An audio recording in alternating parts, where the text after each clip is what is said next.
29th মে আমার বার্থডের কারণে 28 মের রাত 12টার সময় আমার হাজব্যান্ড কিন্তু কেক এনেছিল বিভিন্ন ফ্লেভারের। আমি কিন্তু কেকটা আমি আর আমার হাজব্যান্ড দুজন মিলেই কিন্তু সেলিব্রেট করলাম কেক কেটে।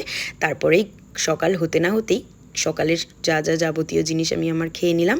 তারপরেই কিন্তু মামুনি এখানে তোড়জোড় আরম্ভ করে দিল রান্নার। আর আমি কিন্তু স্নান টান করেই চলে গেছিলাম পুজো দিতে।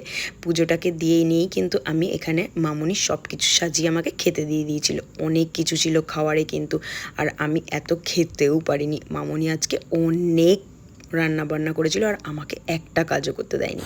তারপরেই কিন্তু বিকেল হতে না হতেই প্রচণ্ড বৃষ্টি হচ্ছিল। বৃষ্টি কমতেই কিন্তু আমি আমার মায়ের কাছে চলে গেছিলাম। মায়ের বাড়িতে গিয়েই কিন্তু আমি এখানে জ্যাকুজোনার সাথে একটু খেলে নিলাম। তারপরেই আমার দাদা ভাইয়ের ছেলে এসেছিলো, তার সাথে একটু খেললাম।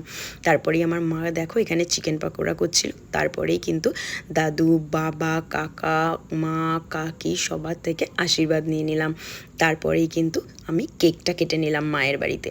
ওখানেই কিন্তু কেক কাটাটার সেরিমনি আমরা করে নিলাম। তারপরেই সবাইকে একটু একটু করে কেকটাকে খাইয়ে দিলাম। কেকটা খাইয়ে কিন্তু আমরা একটু আনন্দ করে নিচ্ছিলাম। এখানে দেখো আমার হাজব্যান্ড গালে কিন্তু লাগিয়ে দিল কেকটা। তারপরেই কিন্তু আমি ওখানে খাওয়া দাওয়া করে আমি আমার শ্বশুর বাড়িতে চলে এলাম। এখানে এসেই কিন্তু রাত হয়ে গেছিলো একটু।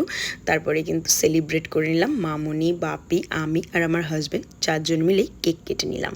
তারপরেই ফ্রেশ হয়ে শুয়ে পড়লাম। টাটা। দিনটা কিন্তু আমার খুব ভালো গেল।